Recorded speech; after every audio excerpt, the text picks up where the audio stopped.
ओम गजाननं भूतगणात् सेवितं कपितजम्बो फलचारुभक्षणं उमासुतं शोकविनाशकारकं नमामि विघ्नेश्वरपादपङ्कजं शुक्लां ब्रह्मविचारसारपरमाद्यां जगद्व्यापिनीं वीणापुस्तकधारिणीम् अभयदां जाड्यान्धकारापहम् हस्ते स्फटिकमालिकां विदतीं पद्मासने संस्थितां वन्दे तां परमेश्वरीं भगवतीं बुद्धिप्रदां शारदां मुक्तां विद्रुमहेमनीलधवल चचाय मुखक्षणयुक्तां दुकलानिबन्धारत्नां मुक्तां तत्त्वातनतकां गायत्री वरदां भयां कुस्कुसां सुप्रपालं गदां शङ्खं चक्रं धारबिन्दुयुगलं हस्ते वरहन्ति भजे कर्पूरगौरं करुणावतारं संसारसारं भुजगेन्द्रहारं सदा वसन्तं हृदयारविन्दैः भवं भवानी सहितं नमामि मन्दारमाला पुल्तालकाय कपालमालाङ्कितशेखराय दिगंबराय च दिगंबराय नमः शिवाय च नमः शिवाय नीलाम्बुश्यामलकोमलांगं सीता समारूपितवां भागं पाणौ महासायकचारुचापं नमामि रामं रघुवंशनाथं गुरुब्रह्मा गुरुविष्णुर्देवो महेश्वरः गुरुः साक्षात् परं ब्रह्म तस्मै श्री गुरुवे नमः। पवनतनय संकटहरण मंगलमूर्तिरूप राम लखन सीता सहित हृदय बसो लखन सिया रामचंद्र की जय। उमापति महादेव की जय। संत गोस्वामी तुलसीदास जी महाराज की जय। निश्चर हीन करहु मही भुज उठाए पन किन्ह सकल मुनि के आश्रम ही जाय जाय सुख दिन लखन सिया रामचंद्र की जय। श्री राम कथा सत्संग पटल में विराजमान भगवत स्वरूप मानस प्रेमी सज्जनों, पूज्य गुरुजनों, क्षमादरणीय मित्रों, ममतामयी करुणामयी माता बहनों, आप सबों के पावन चरण कमलों में मेरा सादर शीश नमन, सादर प्रणाम। आज आगामी वक्ता द्वितीय लिंग के परम श्रद्धेय अशोक मिश्रा जी मटका बेमेतरा और तृतीय लिंग के हमारे आदरणीय वक्ता पंडित राजेंद्र प्रसाद जी शर्मा, मानस भूषण ग्राम भैंसो जांजगीर चांपा के पावन चरण कमल में सादर नमन करते हुए श्री राम कथा सत्संग के आदरणीय संचालक संयोजक श्री JS पटेल सर जी के प्रति मंगल कामना करता हूं और ईश्वर से प्रार्थना करता हूं कि उनकी भक्ति भाव ऐसे ही राम कथा के प्रति बना रहे। अरण्यकांड का एक छोटा सा प्रसंग जहां भगवान श्री राम निशाचर वध का संकल्प लेते हैं। हम सभी जानते हैं कि ईश्वर का अवतरण इस धराधाम पर धर्म की रक्षा के लिए हुआ है। तो स्वामी जी महाराज बताते हैं कि जब जब हुई धर्म के हानि, बाढ़ी असुर अधम अभिमानी, तब तब धरि विविध शरीरा, हर ही कृपा निधि सज्जन पीरा। जब जब इस धरा पर निशाचरों का अत्याचार, अनाचार, पापाचार, दुराचार बढ़ने लग जाता है, धर्म की हानि होने लग जाती है, अधर्म पनपने लग जाता है, तब तब ईश्वर का अवतरण इस धरा पर होता है। ये बात गोस्वामी जी महाराज लिखते हैं। और ऐसे ही श्रीमद् भगवत गीता में भी भगवान श्री कृष्ण ने अर्जुन को कहा, अर्जुन को बताया कि यदा यदा ही धर्मस्य ग्लानिर्भवति भारत, अभ्युत्थानम अधर्मस्य तदात्मानं सृजाम्यहम्। अर्जुन ने पूछा, महाराज आप फिर जब अवतरित होते हैं तब आपके द्वारा कौन कौन से कार्य संपादित होते हैं? तो भगवान श्री कृष्ण ने कहा कि परित्राणाय साधूनां विनाशाय च दुष्कृताम्। इस धराधाम पर जब मैं अवतरित होता हूं तो मैं सज्जनों की रक्षा करता हूं, ये पहला काम मेरे द्वारा होता है। और दूसरा, विनाशाय च दुष्कृताम्, दुष्टों के विनाश के लिए मैं अवतरित होता हूं। इस तरह इन दोनों कार्यों को करने के पश्चात होता क्या है? तो धर्म संस्थापनार्थाय, धर्म की स्थापना के लिए संभवामि युगे युगे, प्रत्येक युगों में मैं संभव होता हूँ, प्रकट होता हूँ, अवतरित होता हूँ, ऐसा भगवान श्री कृष्ण कहते हैं। यही भगवान का अवतरण उद्देश्य है। भगवान अयोध्या में अवतरित होते हैं श्री राम के रूप में, और अपने अवतरण उद्देश्य की पूर्ति के लिए भगवान वनवास ग्रहण करते हैं, वन में पहुंचते हैं, जहां जैसा कि भगवान ने पहले ही कहा कि जहां सब भांति मोर बड़ काजल, वहां मेरे बड़े बड़े कार्य संपादित होने वाले हैं। तो बस बड़े कार्य क्या है? यही सब बड़ा कार्य है भगवान का, दुष्ट दलन। और भगवान वनांचल में आए, दंडकारण्य में आते हैं, चित्रकूट में आते हैं, दंडकारण्य में आते हैं। महर्षि अत्रि से उन्होंने भेंट की, मुनिवर सरभंग से प्रभु मिले, और फिर इस तरह मुनि महात्माओं से मिलते मिलते मुनि महात्माओं के आश्रम को पवित्र करते प्रभु चले जा रहे हैं। और एक अद्भुत दृश्य दिखाई दिया। हड्डियों की ढेर वहां पर एकत्रित थी। भगवान श्री राम पूछते हैं, मुनियों से पूछते हैं कि ये क्या है भाई?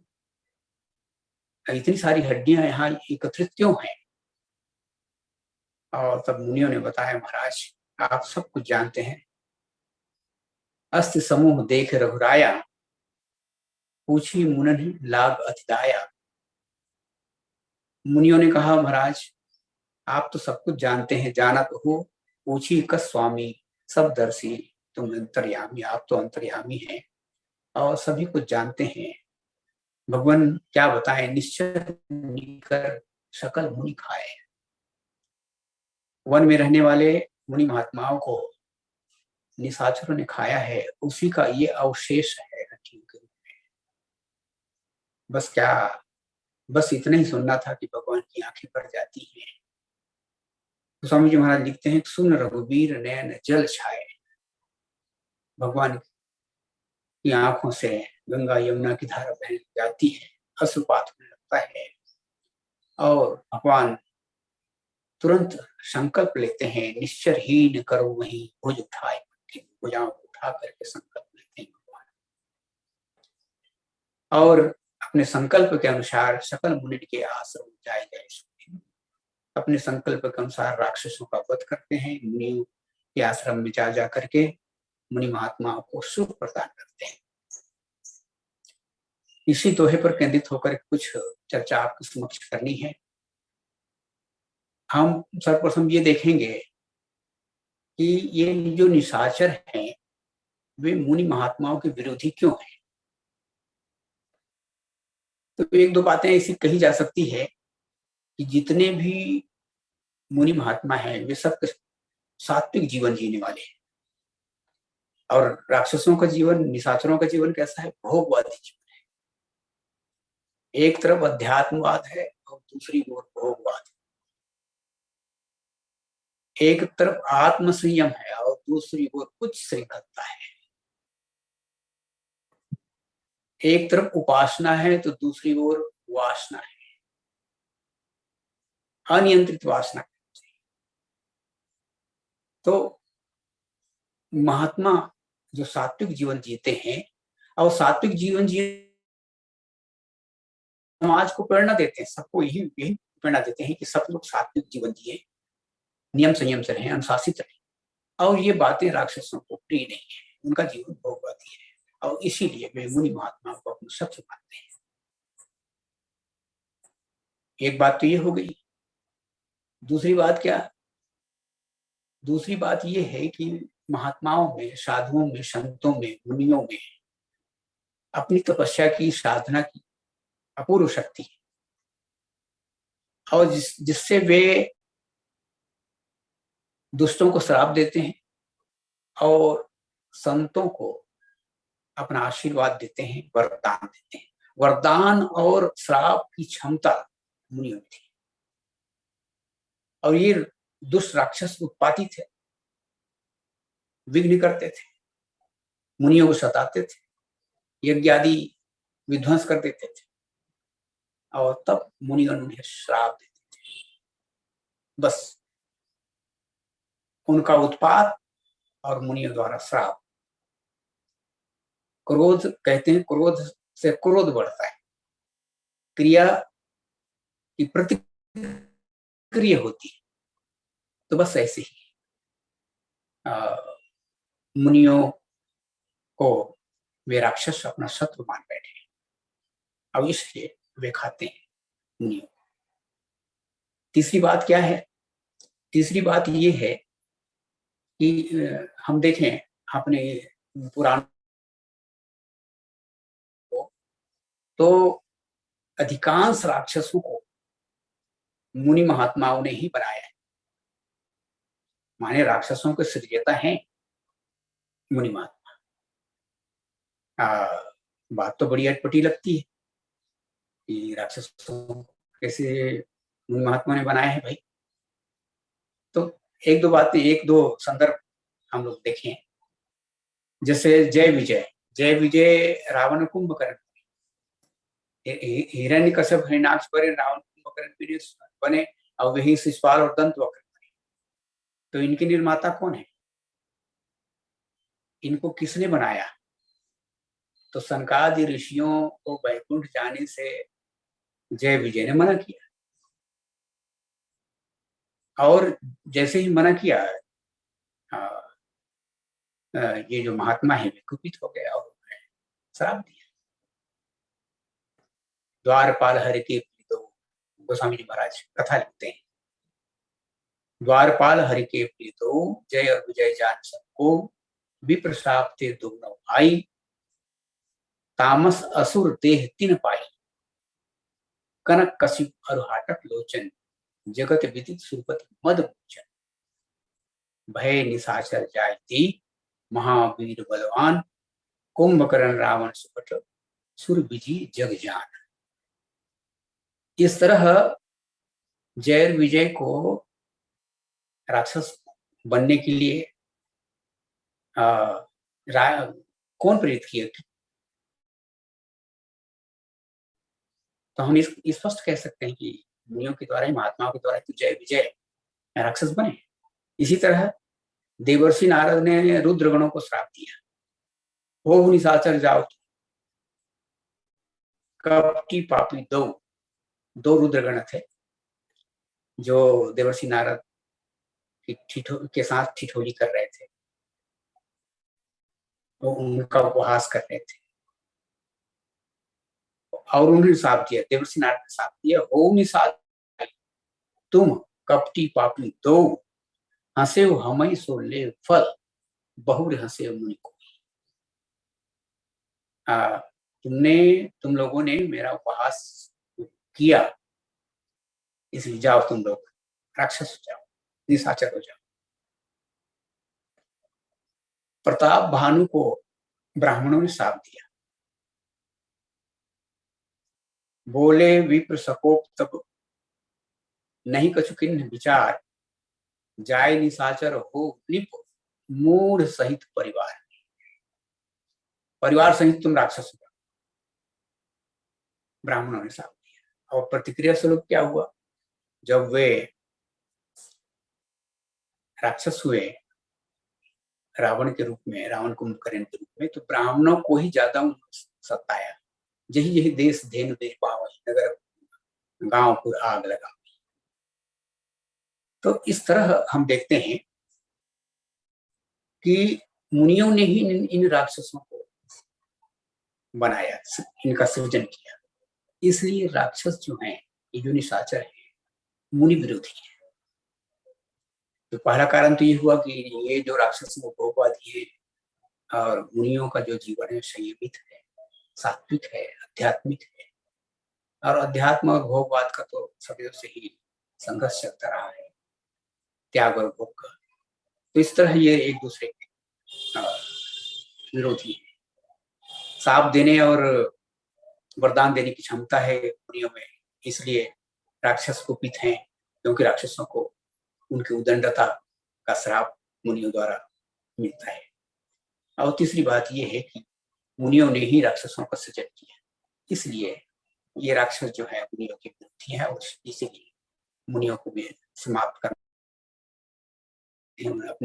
अपने रास्ते का कांटा समझते उनको हटा देना चाहते हैं, इसीलिए इनका सबका भक्षण करते हैं। बड़ी युक्तियां इन राक्षसों के पास मुनियों को खाने की। पुराणों में एक कथा आती है आतापी और आतापी दो भाइयों का। ये संजीवनी विद्या जानते थे। किसी भी महात्मा को, किसी मुनि को भोजन के लिए आमंत्रित करते हैं और भोजन में फल, मेवा इत्यादि समर्पित करते हैं। और फल कौन बनता, वो एक कोई भाई फल बन जाता। आतापी वातापी में से कोई एक भाई फल बन जाता। मानो आतापी फल बन गया, आमंत्रित हुए भोजन के लिए, फलाहार के लिए, और वो आतापी फल बन के वहां उपस्थित है। महात्मा जी उसको ग्रहण कर रहे हैं। अब वो आतापी पेट में चला गया फल के रूप में, और बाहर जो आतापी खड़ा हुआ है वो मंत्र पढ़ता, संजीवनी विद्या, संजीवनी मंत्र पढ़ता। और जो भाई पेट के अंदर, महात्मा के पेट के अंदर चला गया है, वो पेट उस महात्मा के पेट को फाड़ करके बाहर निकल जाता सजीव, और महात्मा जी समाप्त हो जाते हैं, महात्मा की मृत्यु हो जाती है। और फिर उस मृत काया वाले उस महात्मा के शरीर को दोनों भाई आतापी और तापी मिलकर खाते प्रेम के साथ। ऐसी युक्तियां एक बार ऐसे ही अगस्त जी के साथ उन्होंने किया, और हुआ क्या, उल्टा हो गया। आतापी और आतापी दोनों मारे गए। अगस्त जी को उन्होंने फलाहार के लिए आमंत्रित किया, एक भाई फल बन गया, पेट में गया।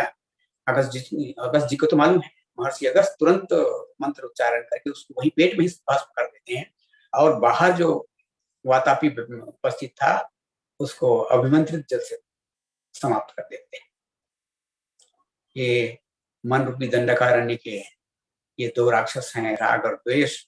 और हमारे महर्षि अगस्त जी जो है विवेक हैं, जैसे विवेक का आगमन होता है हमारे जीवन में, हमारे मन में, हमारे जीवन के राग और द्वेष समाप्त हो जाते हैं। तो इस तरह दंडकारण्य में इन राक्षसों का बड़ा अत्याचार। अभी हम लोग ये देखने का प्रयत्न करेंगे कि राक्षस कौन, निशाचर कौन।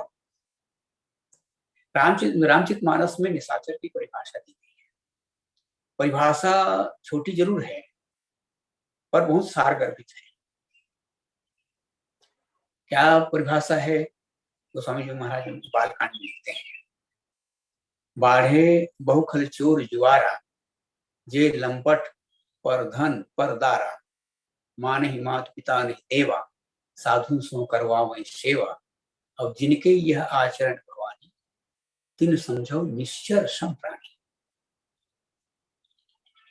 जुआरी वृत्ति के लोग, चोर वृत्ति वाले, दूसरों के धन पर और दूसरों की स्त्री पर कुदृष्टि रखने वाले, जे लंपट पर धन पर दारा, और साधुओं से सेवा लेने वाले, ऐसे जिनके आचरण है भवानी, भगवान आशुतोष कहते हैं कि हे वाणी जिनका ऐसा आचरण है, ते जानो निश्चर संप्राणी, वे निश्चर के समान है। अब हम ये देखने का प्रयास करेंगे कि क्या रावण में ये विशेषता थी।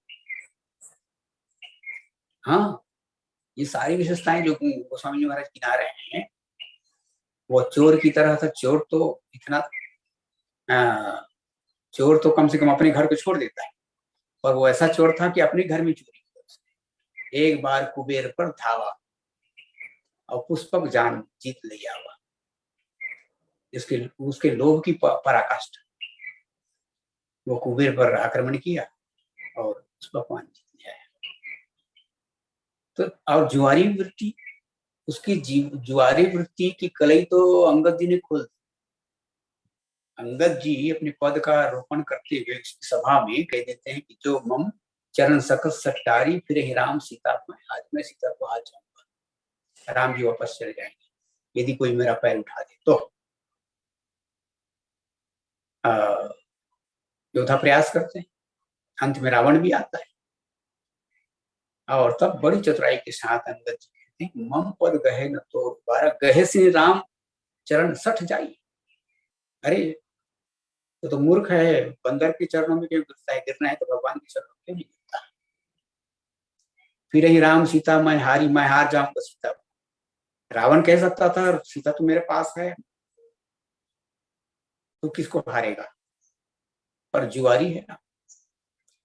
माने परिभाषा गोस्वामी जी ने जी दी है, वो परिभाषा पूरा रावण पर प्रदर्शित दिग्दर्शित दिखती। और जे लंपट पर धन पर दारा, पर धन पर दारा,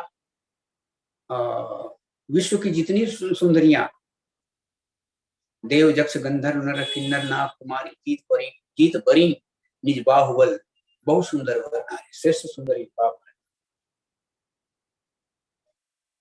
तो इस तरह पर धन पर दारा, दूसरों का धन लूट लेना, दूसरों की स्त्रियों पर कुदिष्ट रखना, ये रावण का एक आचरण था।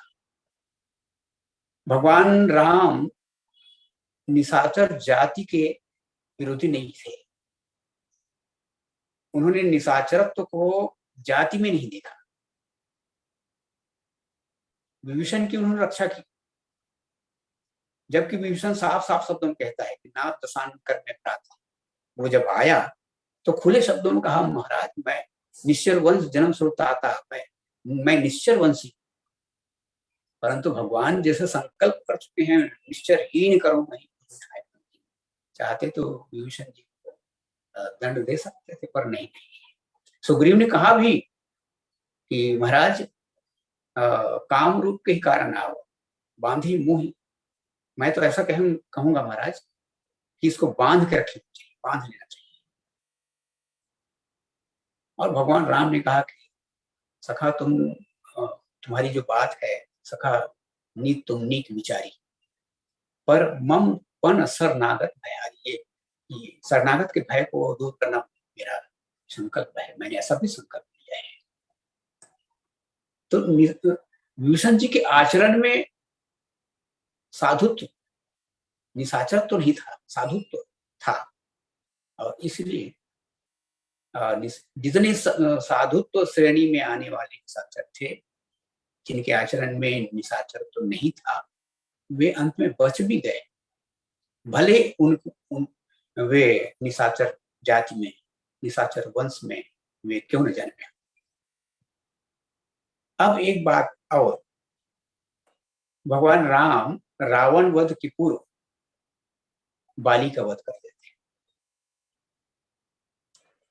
अब वो आश्चर्य है ये भी कि भाई भगवान तो निशाचर वध के लिए निकले हुए हैं, उनका अवतार ही निशाचर वध हुआ है, पर बाली का वध उन्होंने क्यों किया?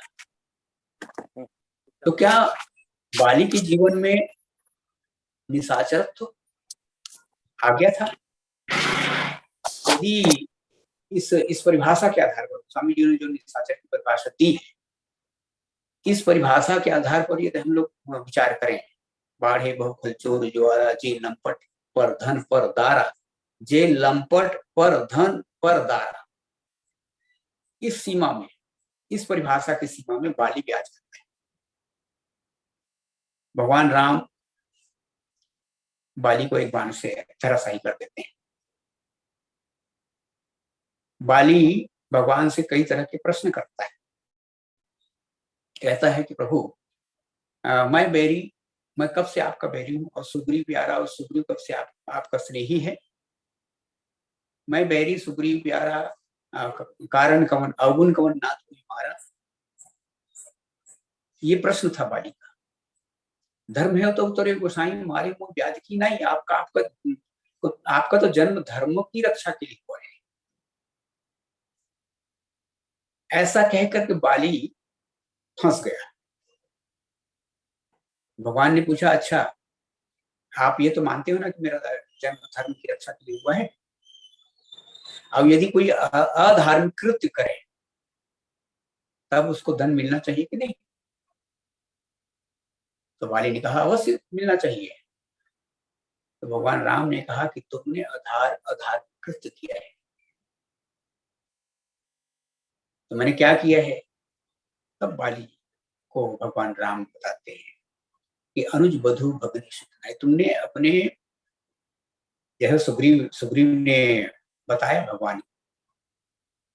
सुग्रीव अपनी आत्मकथा बताता है कि प्रभु नाथ बाली और मैं दो भाई प्रीत रही कचवरण ने जाई, मैं सुत मायावी ते आवास पर रेखा हूं। मायावी का आगमन हुआ, मायावी के पीछे भैया गया, मायावी की ललकार पर, और गुफा में दोनों की लड़ाई हुई, वहां से मोटी खून की धारा निकली। मैं समझ गया, मैं ऐसा अनुमान लगा लिया कि संभवतः बाली मारा गया, और वहां एक शिला को अटका कर, गुफा के द्वार में शिला को अटका कर मैं आ गया। मंत्रीपुर देखा बिनुसाई, दिन ने मोह राजपति आई। और मंत्रियों ने देखा कि आसन सूना है, राजसी आसन सूना है, मुझको जबरदस्ती में उठाने लगा। और बाली ताहि मार गृह आओ, और बाली जब उनको मायावी को मार करके घर लौटा, अब मुझको राज सियासत पर बैठे हुए देखा, और तब महाराज क्या कहना, रिपुषम मोहि मारे से भारी, उसने शत्रु की तरह मुझको खूब मारा, और हर लिन्हे से सर्वस्व, मेरा सब कुछ उसने छीन लिया, और नारी, मेरी नारी भी उसने छीन। ये जे लंपट पर धन पर दार परिभाषा, जो निशाचर की जो परिभाषा दी गई है, उसी परिभाषा की परिधि में बात किया जाता है। जे लंपट पर धन पर दारा, दूसरे की स्त्री और दूसरे के धन पर कुदृष्टि रखना, यही तो निशाचर है। और उत्तर दिया भगवान ने, कहा कि धर्म है तो उत्तर गोसाई जब कहा, तो भगवान ने कहा कि तुमने अधार्मिक कृत्य किया है। अनुज वधु भगनी सुत नारी सुनसठ कन्या समये चारी, इन्हीं कुदृष्टि बिलो गई थोड़ी, ताहि बधे कुछ बात। इनको जो कुदृष्टि से देखता है उसका वध कर देने में और कोई पाप नहीं है। और तब बाली मान जाता है, कहता है कि चल न चातुरी हो, भगवान आपके सामने मेरी चतुराई नहीं चली, मैं तो चतुराई चल रहा था, पर आपके सामने मेरी चतुराई नहीं चलेगी। सुनो नाथ स्वामी सन चरण चातुरी स्वीकार करता है। तो इस तरह जिनके आचरण में निशाचर तथा उनका वध भगवान उनका वध करने के लिए भगवान संकल्पित होते हैं। अब हम देखने का ये प्रयास करेंगे कि भगवान अपनी भुजाओं को उठा करके संकल्प लेते हैं। भुज उठाई पन की, तो इसका तात्पर्य क्या है? इसका तात्पर्य यह है कि अपनी भुजाओं को उठा करके भगवान ने कहा कि मैं अपने बल पर अपनी भुजाओं के बल राक्षसों का विनाश करूंगा, निश्चरों का विनाश करूंगा। और मुनियों की उन्होंने आश्वासन दिया कि मेरे बाहुबल पर आप निर्भय हो जाइए।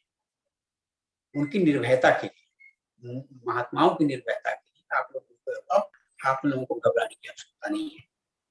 मेरे बाहुबल पर आप लोग निर्भय रहिए। तीसरी बात, ये जो भुजाओं को उठा करके संकल्प लेने की एक अपनी रीति है। ये परंपरा है, भुजाओं को उठा करके संकल्प लिया जाता है, ये भी एक परंपरा है। जैसे राजा जनक के बंदियों ने संकल्प दोहराया, राजा जनक जी का संकल्प दोहराया। बोले बंदी वचन पर सुनहु सकल महिपाल, पन विदेह कर कहीं हम भुजा उठाई विशाल। भुजा उठा करके राजा जनक जी के संकल्प को धनुष्य में दोहराया। ये भी एक रीति है, भुजा उठाकर सबको लेने की एक रीति है। फिर अगली बात ये है, भुजा उठा करके भगवान संकल्पित क्यों होते हैं? ऊपर की ओर इंद्र को भी उन्होंने संकेत किया है। ये कहा जाता है कि ये भुजाओं का जो देवता है वो इंद्र है, इसी मान्यता है। तो इंद्र को भी उन्होंने आश्वस्त किया कि आप भी अब बिल्कुल आश्वस्त रहिए, आप बिल्कुल निर्भय रहिए। इन बाहुंते बध कर, बाहुत रूप बनाए, बहुत स्वरूप बना करके मैं इन अपनी भुजाओं से राक्षसों का विनाश करूंगा। इंद्र बाहु आधीन है, इंद्र बाहु के राय, ऐसा कहा गया है कि इंद्र ही भुजाओं का राजा है। इसलिए इंद्र को आश्वस्त करते हुए भगवान राम ने अपनी भुजाओं उठाया। और ऐसा भी कहा जा सकता है कि भुजाओं को उठाना माने अभय प्रदान करने की मुद्रा है। कहते हैं बिल्कुल बिल्कुल चिंता मत, आप मैं निशाचरों का नाश करूंगा। तो इस तरह भगवान अपनी भुजाओं को उठाकर संकल्पित होते हैं। और सकल मुनि के आश्रम जाई जाए सुखी, प्रत्येक महात्माओं के आश्रम में भगवान पदार्पित होते हैं और उनको आश्वासन देते हैं, रक्षा का आश्वासन देते हैं। सकल मुनि के आश्रम जाई जाए सुख दिन, भगवान स्वयं सुख सागर है, सुख स्वरूप रघुवंश मणि, करुणाशील निधान। करुणा और शील के निधान है भगवान, और साक्षात सुख स्वरूप है ईश्वर। इसलिए प्रत्येक आश्रमों में वे जाते हैं और सबको सुख प्रदान करते हैं, सभी महात्माओं को सुख प्रदान करते हैं। और दूसरी बात यह है कि भगवान जो है स्वयं आनंद और सुख के भंडार है। राम सच्चिदानंद दीनेशा, वे सच्चिदानंद है, उनके पास आनंद का स्वयं का भंडार है। और इसीलिए कुल गुरु वशिष्ठ जी ने तो उनका नामकरण भी किया है, वैसे किया है, जो आनंद सिंधु सुख राशि सीकर तय त्रैलोक सुपासी सो सुख धाम राम अस नामा अखिल लोक दायक विश्राम। तो भगवान स्वयं अखिल लोकदायक संपूर्ण विश्व को विश्राम देने वाले हैं, सबको सुख बांटने वाले, सब आनंद के वे सागर हैं। और आनंद सागर भगवान राम स्वयं मुनियों के आश्रम में जा करके उनको सुख पहुंचाने की चेष्टा करते हैं। अब यहाँ पर गोस्वामी जी लिखते हैं कि सकल मुनि के आश्रम, सकल सब समस्त मुनियों के आश्रम में और जाई जाई सुख दिन, जाई जाई दो बार जाई शब्द का उपयोग करते हैं। जाई जाई दो बार कहने का तात्पर्य क्या है कि जिस महात्मा के आश्रम में भी एक बार गए हैं, वहां फिर कालांतर में कुछ दिनों के बाद, 2-4-6 महीनों के बाद फिर से भगवान उनके आश्रम, महात्मा जन अपनी रुचि के अनुसार भगवान को अपने आश्रम में आमंत्रित करते हैं। महीने पर हमारे आश्रम में आप रहिए, 1 महीने रहिए, 2 महीने रहिए, 4 महीने, 6 महीने, वे सब के सब अपने आप को बहुत ज्यादा सौभाग्यशाली समझ रहे हैं और इसलिए भगवान उनके आश्रम में जाते हैं, उनको सुख देते हैं। और तात्पर्य यह है कि जिस उद्देश्य से ईश्वर का अवतरण हुआ है, परित्राणाय साधूनाम असुर मार थापन सुरन, थापन सुरन, गोस्वामी जी महाराज कहते हैं इसी बात को कि असुर मार अब निशाचरों का वध करते हैं भगवान, और थापन सुरन और देववृत्ति साधुवृत्ति की रक्षा करते हैं।